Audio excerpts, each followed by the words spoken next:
New York is once again making history, but not in a way we'd like. For the fourth year in a row, we're experiencing record-setting weather conditions. Let's look back.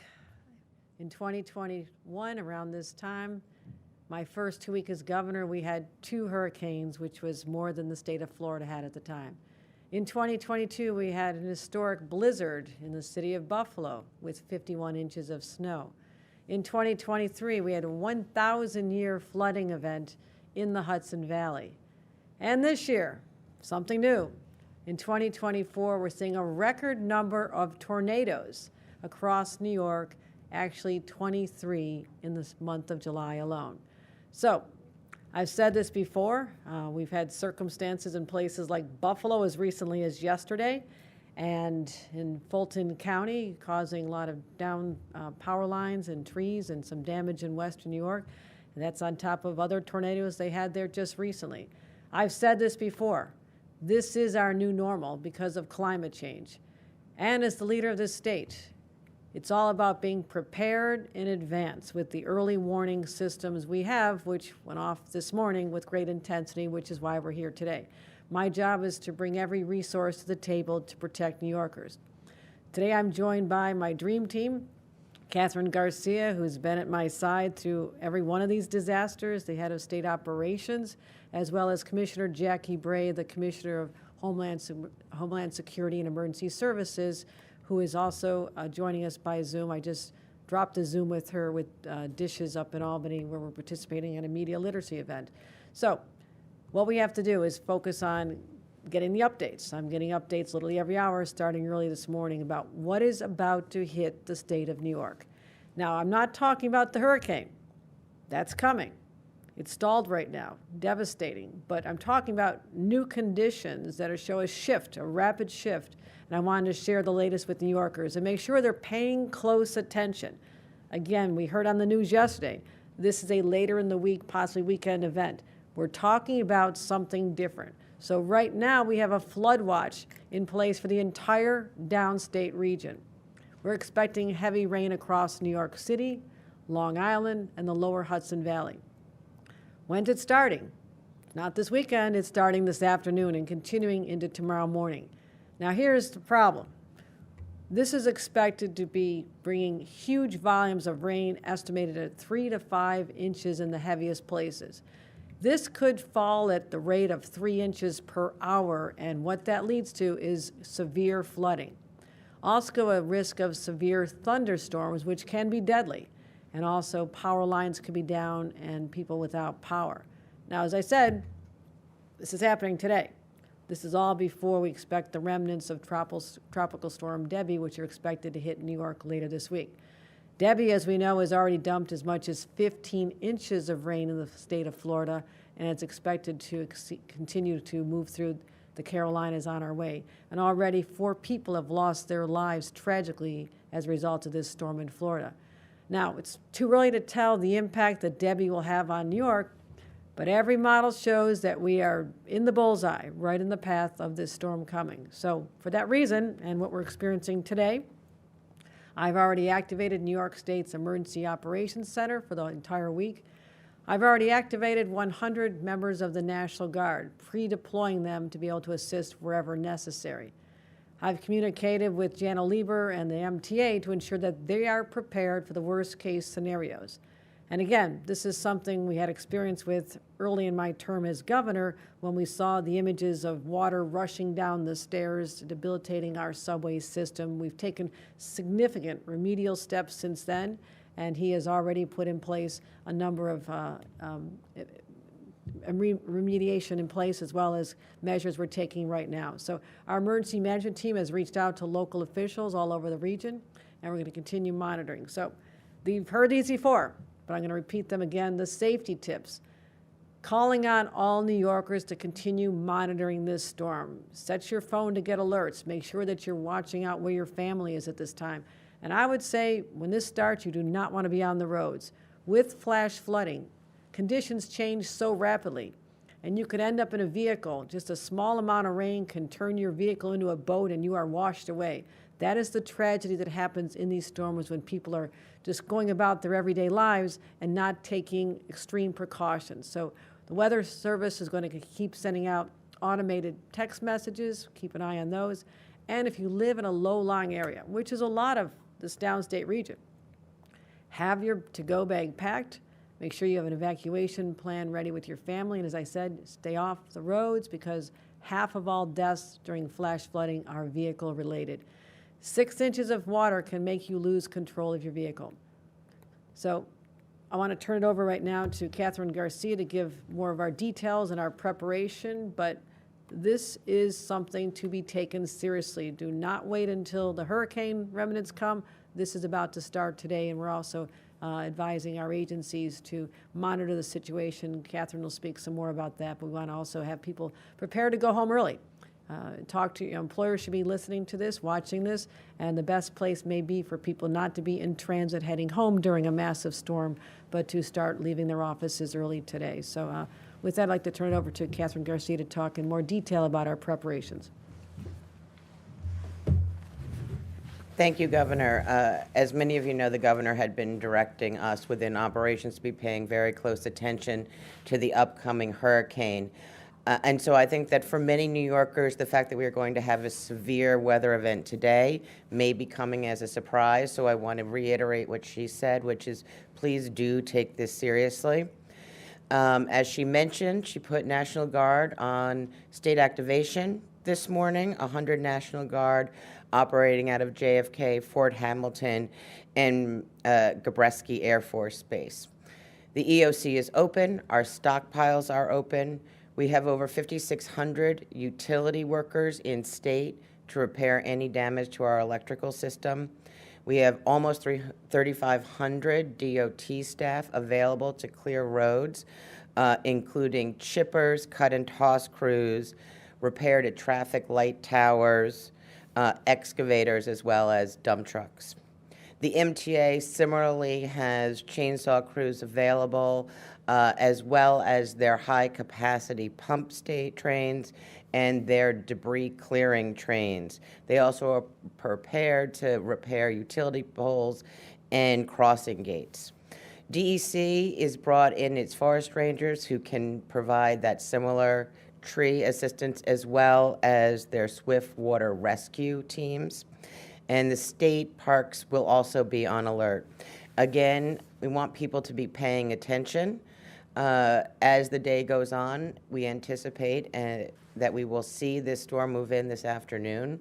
And as the governor said, she has directed that state agencies allow employees to leave early today, depending on whether or not we can maintain operations. But we want to make sure that everyone gets home safely this evening, and that we continue also to prepare for significant weather going into the weekend.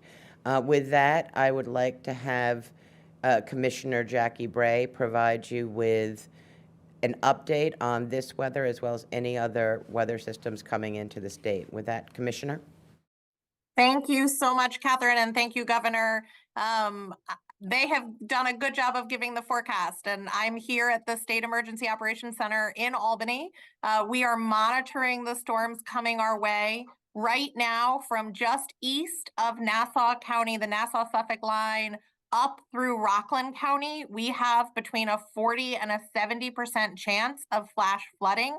When we have seen this level of threat before in New York State, they have been bad days. It has been days where we've seen major flooding. And so if you are in Nassau County, anywhere in New York City, Westchester, Rockland, it is a day to pay attention and to be aware.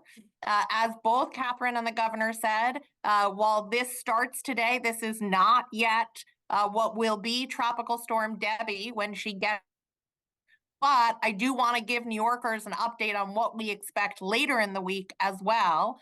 We expect Tropical Storm Debby to reach New York late Friday and to hang out with us all day Saturday and into the day on Sunday. While there's still a lot of uncertainty about exact impacts, we do expect intense rain over the weekend as well. So as you're planning for today, also be thinking and preparing for the weekend. I also want to just say that New Yorkers aren't wrong to think that the weather's been a bit weird. And as the governor said, extreme weather's become an everyday occurrence. I want to give people a little bit more information about what we have experienced in July. We experienced 23 tornadoes in July, 26 overall for the year. That is a record for New York State. That is more tornadoes than we have ever had in a year, including a really devastating EF2, 135 mile an hour tornado in downtown Rome on July 6th. And as the governor said, a tornado in downtown Buffalo yesterday that tore the roof off of a nursing home. It hasn't only been tornadoes, though. We also saw significant and severe flooding during the remnants of Hurricane Beryl. We set rainfall records in Lewis County, in Essex County, in Jefferson County over the month of July. We've got over 166 homes and small businesses that were either fully destroyed or sustained major damage. Another about 550 homes or small businesses that were minorly damaged or affected in some ways. The state has deployed $11 million, thanks to Governor Hochul, in order to get some relief to homeowners. And we're working with our federal partners to bring additional relief to the areas that have seen significant flooding and have seen such significant tornadoes. But as we keep saying, this is the new normal, and this is what we have to be prepared for and what we are prepared for. Thank you.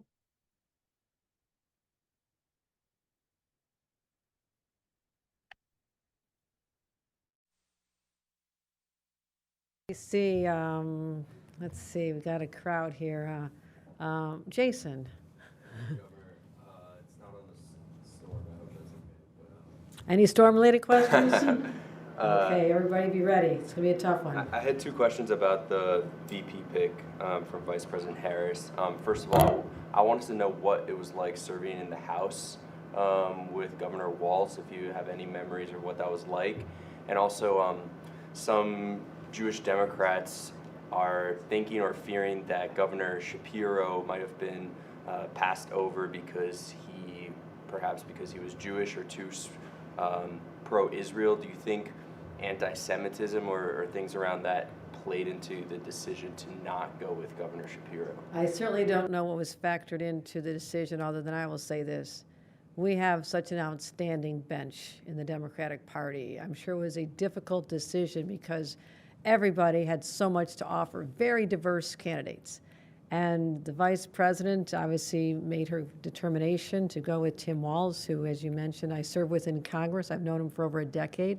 We didn't just serve in Congress, we were literally on the same floor, the 7th floor of the Longworth building, so we were neighbors.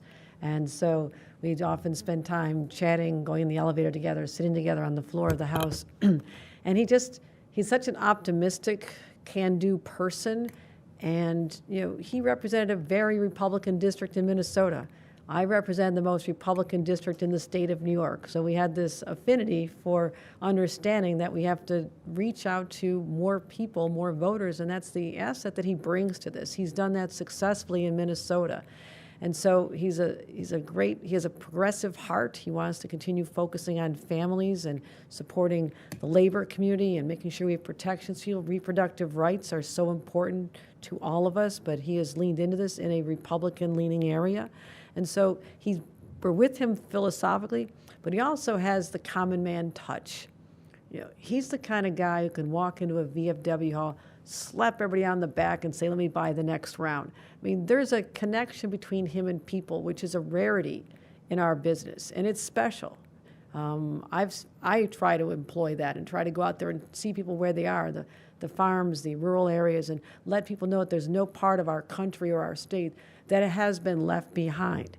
He'll be that bridge to communities who feel that their voices have not been heard. So I think he's an extraordinary pick. I know Josh Shapiro very well as a fellow governor, a neighboring governor, and I also know that he'll work very, very hard to bring in the votes from Pennsylvania that we need to make sure that the Harris-Walz ticket is successful just a few months from now. On congestion pricing, have you recently held any discussions around revenue? Have you met with lawmakers recently about next steps on that? I've been having communications with the leaders, yes. Speak about it recently, yes, we have. We know our path. We know that this is a temporary pause. We know that we have a timeline to really focus on this, have our plan in place. We can present it to the legislature. As you know, we presented some plans in June. We want to massage those and get a way that'll earn the support of the legislature. And I believe that we're on the right path. This is something that people have recognized. That is something we needed to do at the time. It was just too much for New Yorkers at that time. $15 all at once, impacting people are struggling, working hard in our city. $3,800 a year for teachers, firefighters, police, healthcare workers, pizza delivery, businesses were concerned. So I think people understand what was behind it. I have made commitments that we are keeping. Second Avenue subway, already have been talking to the White House for a long time to make sure that that's protected. I feel confident in that. We just put over $54 million toward keeping that on path. And this will be resolved literally in a few months to have everybody have clarity on what the path is going forward with the legislature. Great. Thanks, Jason. All right, thank you very much. You go.